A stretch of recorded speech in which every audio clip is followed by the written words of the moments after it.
ব্যাপারটা বোঝো গিন্নি। বাজারে মস্ত বড় মুদির দোকান, বেশ বড় লোকও, বাবা মায়ের একমাত্র বংশধর, হোক না দোজবর। আগের বউটা পালিয়েছে, নষ্ট মেয়ে ছিল নিশ্চয়ই। ছেলেপুলে নেই আগের বিয়ের, এই রক্ষে। দোষের মধ্যে একটু বয়স বেশি, কতই বা হবে। এই, স্বামীর কথায় বাধা দিয়ে পরীর মা বলল, বলো কি পরীর বাপ, বয়সটা যে বড্ড বেশি। আরে থামো তো। আর আমাদের মেয়েরও তো এই 16-17 হলো। দেখতে শুনতে বেশ ফর্সা, পাতলা চেহারা, নাক চোখ বেশ চোখে পড়ার মতো। সেই জন্যই তো চোখে পড়েছে স্কুলে যাওয়ার পথে। একেবারে শিবদুর্গা, নইলে এত মেয়ে থাকতে। গিন্নিকে হাত কচলাতে কচলাতে গদগদ হয়ে বোঝাতে লাগলো পরীর বাপ। নিজে বাসের হেল্পারি করে, সারা জীবন তো তাদের ভাড়া বাড়িতেই কেটে গেল। অভাবের সংসার, নিজের বলতে কি আর আছে? হ্যাঁ, আছে একটা রোগাসোগা রুকনো মতো ছেলে, পড়াশোনা ছেড়ে সেও গাড়ি সারানোর কাজ করে। একটা ছোট্ট 2 কামরার গুমটি মতো ভাড়ার ঘরে ছেলে মেয়ে নিয়ে 4 জনের সংসার। ছেলেকেও বুঝিয়েছেন বেশ মতো, বোনের ভালো হবে, ভালো ঘরে যাবে। শুনে সে না করেনি। অত ভাবতে পারে না ছেলেটা। বাবা যা ভালো বুঝবে তাই করুক, এ মত তার। গতকাল হিরণময়বাবু মানে হিরুবাবু নিজেই এসেছিলেন নিজের বিয়ের তাগাদায়। ওনার বাজারের মধ্যে বড় মুদির দোকান আছে, এলাকায় বড় লোক বলে খ্যাতিও আছে, বড় বাড়ি আছে। কিন্তু সেই বাড়িতে একমাত্র বুড়ি পিসি ছাড়া থাকার মতো লক্ষ্মী নেই। এ তার ভীষণ দুঃখের কারণ। পরীকে দেখে মনে হয়েছে এই রকম লক্ষ্মী মেয়ে তার ঘরে গেলে আরও সমৃদ্ধি হবে। তাই বিয়ের প্রস্তাবের সঙ্গে 1 বস্তা চাল, কয়েক কেজি ডাল, চিনি, তেল, আটা, ময়দা আরও কত কিছু এনেছিলেন ভ্যানে করে। পুরো 1 মাসের মুদি বাজার। পরীর বাপের কাছে এসে মুখে হেসে বললেন, সকলে শুধু মিষ্টি আনে, আমও হলাম গিয়ে এক্কেবারে ঘরোয়া সংসারী মানুষ, বুঝলেন কি না? সেই জন্য দরকারি জিনিস এনেছি। পরীর বাবা তো খুব খুশি, মেয়ে তার সুখে থাকবে, সেই সঙ্গে নিজেরাও। হিরুবাবু পরীকে আলাদা করে ডেকে তাকে একটি দামি লিপস্টিক দিয়ে বললেন, শোনো, এখন দিয়ে কম দামি লিপস্টিক আর পরন লাগবে না। এই নাও এখানকার সবথেকে দামি লিপস্টিক, মুখ ধুইলেও উঠবেনি। আমি দেখেছি তুমি লিপস্টিক ভালোবাসো, ঠোঁট তোমার সবসময় লাল টুকটুকে। বলে চোখ সরু করে পরীর দিকে তাকিয়ে নিজের ঠোঁট চেটে নিলেন একবার জিভ দিয়ে। কম দামি লিপস্টিক দেওয়া ঠোঁট কামড়ালো পরী। রঘুর দেওয়া প্রথম গিফট, আজকাল তাই ওটাই পরে ইচ্ছে হলেই। বাইরে বের হলে কেমন যেন আরও সুন্দরী হয়ে ওঠে সে। আজকাল পরীর সাজতে বড় ভালো লাগে, নতুন করে নিজেকে সাজিয়ে নিতে চায় সে। কাজল, পেন্সিল, স্নো পাউডারের মধ্যে সব থেকে প্রিয় তার লিপস্টিক। মাকে লুকিয়ে সে বেশ কয়েকটা লিপস্টিক কিনেছে অল্প দামের। তা হোক, তার যে লিপস্টিক পরলে ভীষণ ভালো লাগে রঘু বলেছে সেদিন। রঘুর কথা মনে হতেই হাত গুটিয়ে নিল সে। ঠিক এই সময় হিরুবাবু এদিক ওদিক তাকিয়ে পরীর গা ঘেঁষে এসে জোর করে গুঁজে দিয়েছিল লিপস্টিকটা তার হাতে।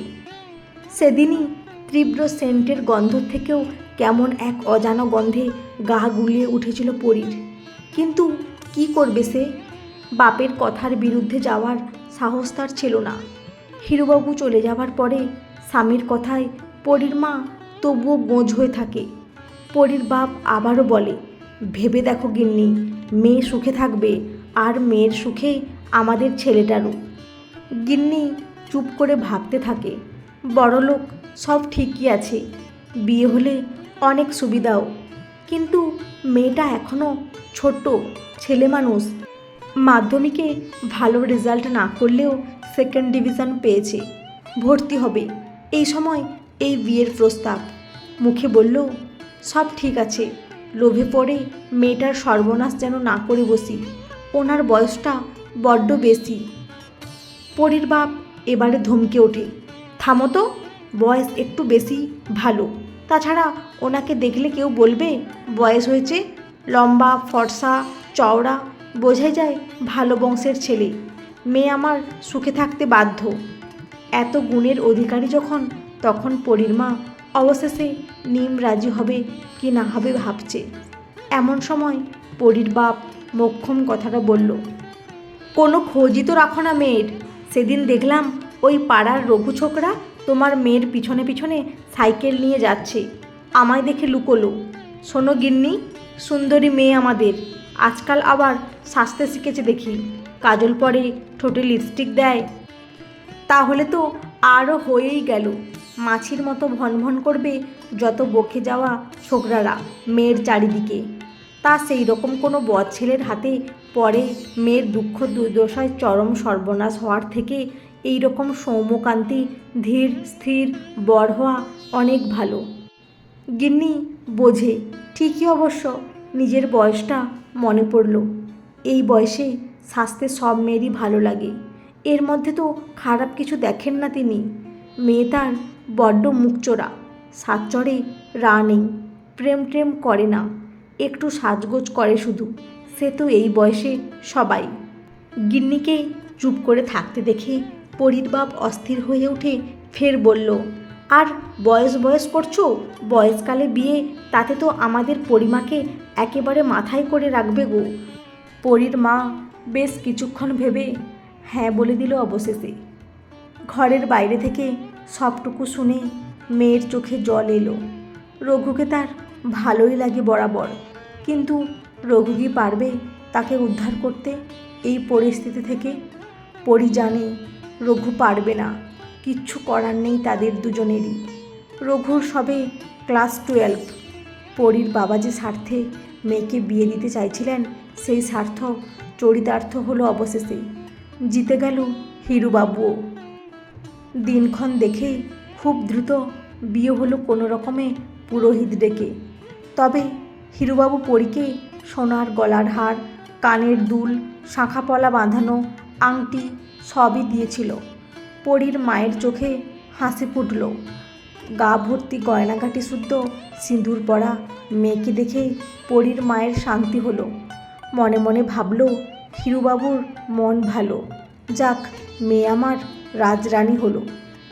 মেয়ের বিয়ের পরে তাদের গুমটি ঘর ভর্তি মাসের বাজার। শ্বশুর শাশুড়িকে শাড়ি, ধুতি, পাঞ্জাবি, শালাবাবুকে দামি জামা, কিছুই বাদ পড়ল না। অভাবের সংসারে এই রকম দামি জামা পেয়ে ধন্য হয়ে গেল সবাই। এদিকে রাতে পড়ি থাকে ভয় সিটিয়ে, সাংঘাতিক এক গা গোলানো ভয় তার। লোকটাকে দেখলেই কেমন ভীষণ ভয় করে তার। ওই রকম দশাসই চেহারা, কেমন যেন লোভী চোখ। পরীর মন বিধ্বস্ত হয়ে আছে পরশু রাত থেকে। শরীর খারাপের অজুহাত দেখিয়ে নিজেকে সরিয়ে রেখেছিল কিছুদিন, কিন্তু তারপর থেকে রোজ রাতে অসহ্য যন্ত্রণায় কুঁকড়ে যায় সে। দিরাগমনে বাপের বাড়ি যাওয়ার সময় বরের দেওয়া লিপস্টিক দিয়ে ঢেকেছিল ঠোঁট কেটে যাওয়া ক্ষতকে। টকটকে লাল দামি লিপস্টিক কাটা দাগ ঢেকেছিল অনায়াসে। শুধু মা একবার সন্দেহের চোখে তাকিয়ে সোহাগের নিদর্শন বলে চুপ করে গিয়েছিল মনে হয়। ভেবেছিল ঠিক হয়ে যাবে সব। পরীর শরীরের বাকি ক্ষত তো লোকানো ছিল অন্তরালে, আর মনের ক্ষত তো দেখাই যায় না কখনো। বাড়ি ফিরে পরী বায়না ধরেছিল কদিন থাকবে বাপের বাড়ি। পরীর মা প্রমাদ গোনে। পরীর বাপ হিরণময় বাবুর সাথে হেসে হেসে গদগদ হয়ে কথা বলছে দেখে মেয়েকে বোঝাতে বসে, কিন্তু পরীকে ক্রমাগত কাঁদতে দেখে পরীর বাপকে ডেকে আনে। কিন্তু কিসের অসুবিধা, কেন যাবে না ওই বাড়িতে বলতে পারে না সে। অবশেষে পরী চুপ করে দীর্ঘশ্বাস ফেলে। শুধু কান্নাকাটির চোটে 2 দিন বাপের বাড়িতে বেশি থাকার পারমিশন পায় সে। পরীর দিকে বিরক্তি চোখে তাকিয়ে হিরুবাবু গম্ভীর মুখে বাড়ি ফেরেন একা। মাকে অনেকবার বলার চেষ্টা করেও শেষ পর্যন্ত বলে উঠতে পারেনি কোথায় কষ্ট মুখচোরা মেয়েটা। শ্বশুর বাড়ি ফেরার দিন লোকটা তাড়াতাড়ি ফিরেছিল দোকান থেকে। রাতে ঘরে ঢুকেই আঙুল তুলে দিয়ে একরকম ঝাঁপিয়ে পড়ল পরীর ওপর। আঁতকে উঠল সে। ভালোবাসা যেখানে ঠাঁই পায় না, সেখানে শরীরী খেলা প্রচণ্ড বেদনাদায়ক। চিৎকার করে ওঠে সেই ছোট্ট মেয়েটা, কিন্তু সামলাতে পারে না নিজেকে। ভয়ে যন্ত্রণায় চিৎকার বন্ধ করতে একটা দশাসই হাত মুখটা চেপে ধরে তার। পরি হিরুবাবুর চুলের মুঠি ধরে চরম আক্রোশে, কচি হাতের আক্রোশকে পাত্তা দেয় না মধ্যবয়স্ক স্বামী। তারপরে সব শেষে হিরুবাবুর যখন হুঁশ ফেরে, দেখে পরি কেমন নিস্তেজ। তৃপ্তি ভরে নিজেকে গুছিয়ে নাড়া দেয় পরীকে। পরি চুপ। এবারে হিরুবাবুর বুক ধকধক করে ওঠে। মনে পড়ে ওই সময় হুঁশ ছিল না তার। কতগুলো মুদিবাজার টাকা সব উসুল করে নেবে পরীর কচি শরীরে, সেই স্বার্থেই এই সম্পর্কে এগোনো। তাই তার বুভুক্ষ শরীর এতটাই মগ্ন ছিল যে বুঝতে পারেনি চিৎকার আটকানোর জন্য মুখ চাপা দিতে গিয়ে মেয়েটার নাকটাও চেপে ধরেছিলেন প্রচণ্ড উত্তেজনায়। পরের দিন পরীর না থাকার খবর এলো তার বাপের বাড়িতে। দৌড়ে গেল তারা। শ্মশানে নিয়ে যাওয়ার ব্যস্ততায় পরীর দেহ খাটিয়ায় শোয়ানো হিরুবাবুর পিসির দ্বারা সাজানো গোছানো, সিঁদুর টিপ লিপস্টিক পরা বউ বেশে। হার্ট ফেল করেছে শোনা গেলেও বুড়ি পিসি মনে হয় বিবেকের তাড়নায় কাউকে বলে ফেলেছিল কিছু। কানাঘুষো যেটুকু শুনেছেন লজ্জায় মাথা খেয়ে সেইটুকু জানিয়ে কেস করল মেয়ের বাপ আর দাদা হিরুবাবুর নামে। মেয়ের মা আছাড়ে ফেচাড়ি খেয়ে কাঁদতে থাকলো। ঘরে মজুদ থাকা চাল ডাল টেনে ফেলে দিল। থানা থেকে ফিরে মেয়ের বাপ বাধা দিল না। এমনটা তো তিনি স্বপ্নেও ভাবেননি। তার চাওয়ার স্বার্থ ছিল ঠিকই, কিন্তু মেয়েকে এইভাবে হারিয়ে ফেলবে সেটা তিনি ভাবেননি। সবার সুখ খুঁজতে গিয়ে যে তিনি ভুল করেছেন সেটা সবশেষে অনুভব করলেন। ক্লাবের লোকজনেরা রেগে উত্তেজিত হয়ে সাহায্য করেছিল কেসের জন্য, কিন্তু গরিব বড়লোকের লড়াইতে কতক্ষণ বা গরিবরা জিততে পারে। তাই সময়ের সাথে সাথে শোক কমল। টাকার গরমে ক্লাবের লোকের চোখ রাঙানি বন্ধ হলো। পুলিশের তদন্তে ভাটা পড়ল। সমাজ আবার প্রমাণ করে দিল এই সমাজ গরিবের নয়, এ সমাজ পুরোটাই পয়সাওয়ালাদের স্বার্থসিদ্ধির জন্য। জামিনে ছাড়া পেয়ে হিরুবাবু এখন আবারও মুদি দোকানে বসেন। তবে জামিন পাওয়ার দিনে আহ্লাদে বাড়ি ফিরেছিলেন যখন, পাড়ায় ঢুকতেই কে যেন ঢিল ছুঁড়ে কপাল ফাটিয়ে দিয়েছিল তার। উফ, কম ভুগেছিলেন নাকি তা নিয়ে। তবে কে করেছিল কে জানে। অনেক চেষ্টা করেও খোঁজ পায়নি তিনি। সাবধানে চলাফেরা করেন তাই আজকাল। তবে ছাড়া পেয়ে তিনি এখনও নিজের মধ্য যৌবনকে শান দেন। আর দোকানের সামনে দিয়ে স্কুলে যাওয়া পথে যাওয়া অল্প বয়সী মেয়েদের দিকে জুল জুল চোখে তাকিয়ে বুকের বাম দিকে হাত বুলিয়ে দেন। উফ, কি কষ্ট শরীর আর মনের। ছোট্ট মেয়েদের মামনি শুনছো গো, লজেন্স নে যাও সম্বোধন করে ডেকে লজেন্স দেন। তারাও পাড়ার জেঠু কাকু ভেবে লজেন্স নেয়। সেই ফাঁকে মেয়েগুলোর হাতে হাত লাগিয়ে শিহরণ জাগিয়ে তোলেন শরীরে।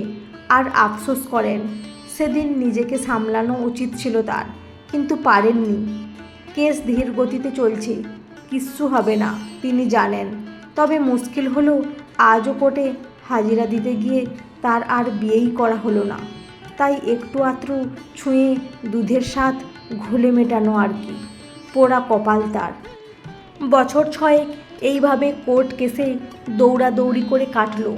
কেস সম্পর্কে অবশ্য কারোর কোনো হেলদোল রইল না।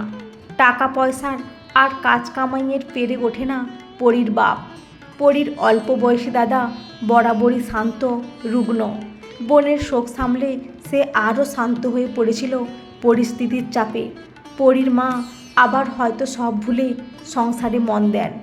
মেয়ের স্মৃতি বুকে বিঁধে থাকলেও খাটের তলায় একটা বাক্সবন্দি হয়ে পড়ে থাকা পরীর পছন্দের জামা, সাজের সব কাজল পাউডার, এর সাথে রঘুর দেওয়া লিপস্টিকটাও। পরীর বাপও চুপচাপ কাজ চলে যায়। পৃথিবীর যাবতীয় কাজ তার তালে চলল। পরী কেমন করে যেন ধীরে ধীরে মুছে যেতে লাগলো এই পৃথিবী থেকে, মানুষের মন থেকে। একটা ক্ষুদ্র প্রাণ মাত্র, তাকে তার যন্ত্রণাকে কে আর মনে রাখে। হঠাৎ করে পরীর দাদার জন্ডিস ধরা পড়ার আগে সে ইহলোক ত্যাগ করল মাত্র 27 বছর বয়সে। পাড়াপড়শি ওহো আহা উহু হাই হাই করে উঠল। কেমন করে যেন পরীর কথা আরেকবার সবার মনে পড়ে গেল। পরীর দাদার অসুস্থ হয়ে চলে যাবার পরীর যে বিচার হয়নি সেটা মনে পড়ল সবার। পরীর বাবা মায়ের 2 সন্তান শোক প্রচণ্ড ব্যথিত করে তুলল ক্লাবের ছেলেদের। এখন সেই ক্লাবের পাক্কা সদস্য রঘু। সেদিন ঢিল ছুঁড়ে মাথা ফাটিয়েও রাগ যায়নি তার। এতদিন তোড়পে ছিল ভেতরে ভেতরে, কিন্তু কি করবে বুঝে উঠতে পারেনি সে। অবশেষে রঘুর উপস্থিতিতে পাড়াপড়শিরা সবার প্রত্যেকের কেন যেন মনে হলো খুব অন্যায় হয়েছে ওই দম্পতির ওপরে। তাই জনগণ আর ক্লাবের তদারকিতে হিরণময়বাবুর বিরুদ্ধে কোর্টের কেস আবার সচল হলো। অবশেষে জেলে বসে কচি মেয়েদের স্পর্শের জন্য কান্নাকাটি করতে থাকাই বহাল হলো হিরুবাবুর।